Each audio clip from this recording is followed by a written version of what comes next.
Oke, adik-adik pelajar, sekarang kita lanjutkan soal nomor 4. Sebuah kipas angin berputar dengan kecepatan angular yaitu 240 putaran per menit. Nah, kecepatan angular itu dilambangkan dengan omega, adik-adik pelajar ya. Nah, omega atau kecepatan sudut atau kecepatan angular itu sama ya. Jadi katanya ini 240 putaran per menit atau ppm. Nah, atau sering disebut dengan 240 rotasi per menit ya, 240 rotasi per menit, rotation ya, RPM. Nah, ini sama ya, putaran per menit dengan rotasi per menit sama, adik-adik pelajar ya. Oke. Lalu ada konversi satuan yang harus dipahami ya, adik-adik pelajar. Yang pertama, satu putaran per sekon itu sama persis dengan satu rotation atau rotasi per sekon. Lalu kita mengubahnya ke radian, yaitu satu putaran per sekon sama dengan 2 V radian per sekon. Nah, jadi kita harus mengubahnya ke radian, adik-adik pelajar ya. Baik, yang kedua, kalau nanti satuannya itu adalah dalam putaran per menit ya, atau ppm atau rotation per menit. Satu putaran per menit sama dengan satu rotasi per menit atau putaran per menit sama dengan 2V per 60 ya, karena menit dijadikan ke sekon adalah 60, adik-adik pelajar ya. Nah, ini berarti boleh dong kita kecilin menjadi berapa? Menjadi V per 30, adik-adik pelajar ya. V per 30 radian per sekon ya. V per 30 radian per sekon. Nah, itu konversi satuan, adik pelajar. Jangan sampai dilupain ya konversi ini ya.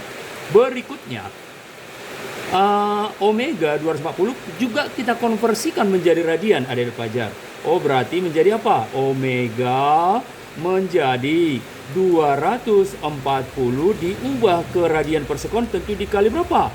Kali V per 30, adik-adik pelajar ya. Kali V per 30. Coret nolnya, berarti 24 dibagi 3 berapa? 8, adik-adik ya. Oke, 8V.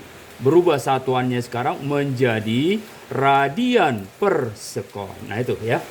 Lalu kita harus hafal, adik pelajar, bahwa rumus untuk omega atau kecepatan angular atau kecepatan sudut adalah hubungannya dengan perioda 2V dibagi perioda. Perioda itu kan lambangnya T besar ya.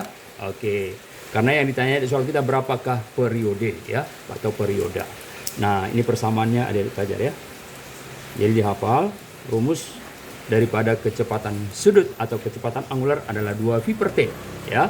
Satu lagi apa persamaannya? Ada lagi satu lagi adik-adik pelajar, yaitu 2V dikali frekuensi. Siapa tahu nanti ditanya frekuensinya, adik-adik pelajar ya. Baik, sekarang kita ganti omega berapa? Lah 8 ya. 8V sama dengan 2V dibagi perioda. Nah, ya, dibagi perioda. Oke, coret dong I-nya ya. Berarti kalau kita kali silang, berarti sama artinya dengan 8 kali perioda sama dengan 2. Nah, itu ya. Berarti periodenya berapa? Maka periodanya adalah 2 per 8 atau seperempat ya. Seperempat itu dalam desimal berapa, adik pelajar? 0,25 ya. Karena di option pakai 250 sama aja ya. Oke, berarti jawabannya B. 0,250 atau 0,25 detik. Itulah jawabannya ya. Jawabannya berarti B. Nah, sekarang ada carceknya, adik-adik pelajar ya. Nah, kita lihat sekarang carceknya. Tanpa kita mengubah satuan, langsung kita gunakan carcek ini tanpa ada konversi satuan seperti ini. Bahwa ya, jumlah putaran kita sebut itu sebagai N misalnya ya. N sama dengan waktu berputar dibagi dengan periode. Nah, ini adik pelajar ya. Jadi kita tidak perlu mengubah satuan atau mengkonversi satuan menjadi radian, langsung pakai rumus cepat ini ya. Kalau diketahui ditanya periode ya. Oke, maka tinggal kita masukkan, adik-adik pelajar ya. Berapa putaran tadi katanya? 240 putaran. Nah, 240 putaran. N-nya jumlah putaran di situ ya. Oke, lamanya berputar berapa lama? Per menit, berarti 1 menit. 1 menit itu kita jadikan ke sekon berapa adik-adik? 60 ya, 1 menit 60 sekon. Dibagi periode. Nah ini ya, coret nolnya adik pelajar. Maka dapat kita buat kali silang ya. Berarti 24 kali T sama dengan 6 ya. Sehingga T atau periode 6/24 atau seperempat ya. Seperempat sama dengan 0,25 atau 0,250 detik. Oke, itulah carceknya ya.